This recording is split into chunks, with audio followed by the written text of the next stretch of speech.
ನಮ್ಮ ಚಿಂತಾಮಣಿ ನ್ಯೂಸ್ ಕನ್ನಡಕ್ಕೆ ಸ್ವಾಗತ. ಚಿಂತಾಮಣಿಯಿಂದ ವೈ ಹುಣಸೇನಹಳ್ಳಿಗೆ ಬೈಕ್ ರ್ಯಾಲಿಗೆ ಚಾಲನೆ ನೀಡಿದ ಮೈತ್ರಿಕೂಟದ ಮಾಜಿ ಶಾಸಕ ಜೆ.ಕೆ. ಕೃಷ್ಣಾರೆಡ್ಡಿ ಮತ್ತು ಬಿಜೆಪಿ ಮುಖಂಡ ಜಿ.ಎನ್. ವೇಣುಗೋಪಾಲ್.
ಅಲ್ಲಿ ದಯವಿಟ್ಟು ಕಾಲಾವಕಾಶ ಮಾಡ್ಕೊಡಿ, ಗಾಡಿಗಳವ್ರು ಬರೋದಕ್ಕೆ ಬಿಟ್ಬಿಡ್ರಿ. ಹಂಗೆ ಹಿಂದೆ ಹೋಗ್ರಪ್ಪ, ಹಿಂದೆ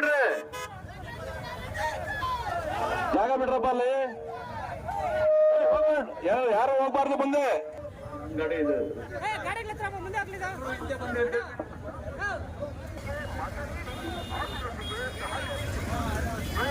ಚಿಂತಾಮಣಿ ವಿಧಾನಸಭಾ ಕ್ಷೇತ್ರದ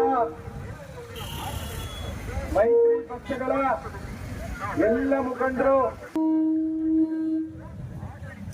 ಮುಂದೆ ನಿಮ್ಮ ಜೆ.ಕೆ. ಕೃಷ್ಣಾರೆಡ್ಡಿ ಮತ್ತು ಗೋಪಿ ಅಣ್ಣವರು ಮುಂದೆ ಎರಡು ಬೈಕ್ಗಳಲ್ಲಿ ನಾವು ಕೂಡ ಇರ್ತೇವೆ. ಎಲ್ಲರೂ ಕೂಡ ನೀವು ಹಿಂದೆ ಫಾಲೋ ಮಾಡಬೇಕು ಅನ್ನುವಂತ ವಿನಂತಿಯನ್ನ ಮಾಡ್ತೇನೆ.